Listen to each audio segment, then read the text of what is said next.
বিশ্বনবী বললেন ইন্না লিকুল্লি শাইইন কলবান, সব জিনিসের একটা কলব আছে। ওয়া ইন্না কলবাল কোরআনি সূরাতু ইয়াসিন, আর কোরআনের কলবের নাম হলো সূরাতু ইয়াসিন।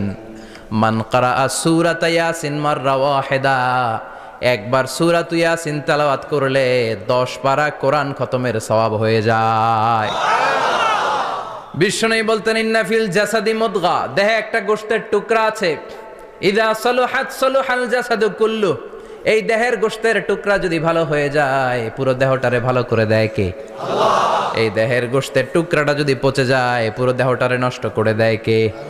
বিশ্ব নবী বললেন আলা ওয়াহিয়াল কলব, ওই টুকরাটার নাম হলো কলব। টুকরাটার নাম কি? কলব। এজন্য কলবের মধ্যে আল্লাহর জিকির বসাইতে হবে। কি বসাবেন? নাকি আয়না বসাবেন? আয়না বসায় না? আয়না বসাইয়া দে মোর দয়াল বাবা